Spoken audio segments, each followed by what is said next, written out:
and welcome to my channel. We are going to be doing a question a day in May where I will be answering a question each day from a member of my community. It's kind of in the title, right? And I also thought it might be fun to show you around my neighbourhood. So if you don't know, I live in Japan, kind of out in the countryside, and I'll share my lovely neighbourhood with you. Okay, let's get on to today's question. Hello, and today's question is from Karen from our kitchen classroom. And Karen says, as a parent growing up in the community language, what advice do you give yourself for raising a multilingual child? What do you wish others shared with you to make the task less stressful? This is a really hard question. Thanks, Karen. Okay, let's attack the elephant in the room, whatever the expression is. As a parent of a growing in the community language, okay, I don't speak Japanese. All right, I do speak a bit of Japanese. I can get by in Japanese, but I don't really speak Japanese. So I have no responsibility with using Japanese with my son. That fell on my husband, and it also fell on the school and the kindergarten.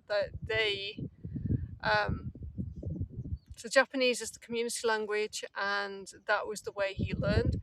So really, Ebikun's first language was English because he was with me all the time, and I only spoke English to him. And then when he got to kindergarten age, so 3, we used to watch Japanese TV in the morning. There's a famous TV show, he'd watch that while I got lots of jobs done, and then that was about it. His dad would read books to him in Japanese. If we went to the park, it was all Japanese environment, so he'd be trying to make friends in Japanese. And then once he got to Yochien, kindergarten, that's when his Japanese improved a lot. So he started speaking a lot more, using the language more proficiently. I had nothing to do with his Japanese. I would love to say that I could have that I guided him with his Japanese and all that, but I didn't. My focus was on English because we don't live in an area where there are many English speakers. We did have an English play group that we went to every week when he was little, but it meant I was travelling, 45 minutes each way to get there. And I'd have to take 2 trains.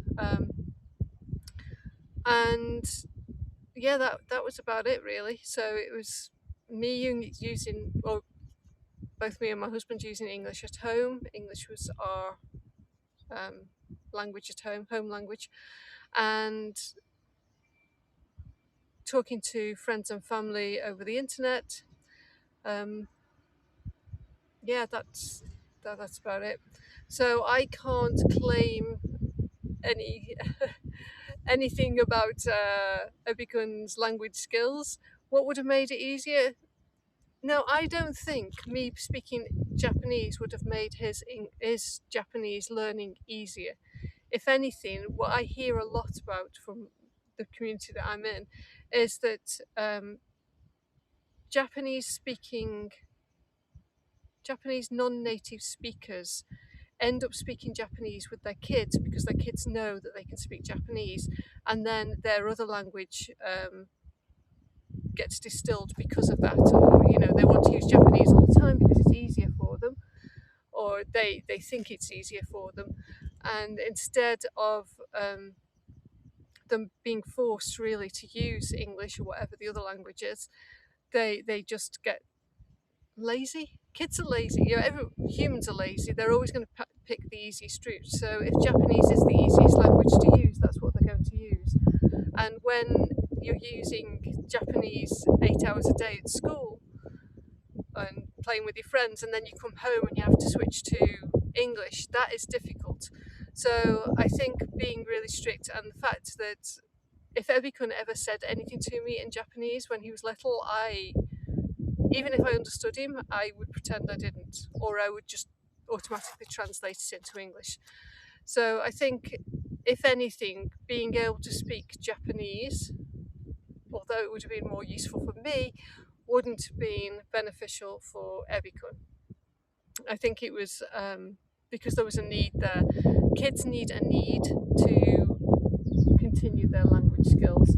So if they have no need to speak the minority language, then they're not going to be interested in learning.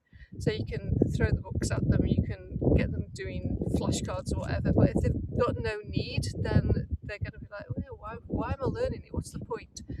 So they have to have a need, and yeah, if they've got the need and got a parent that's lazy I'm not lazy at languages, that's a lie.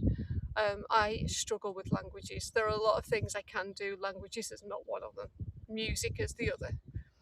So although I would love to be bilingual, I can't see it ever happening. I just really, really struggle with languages.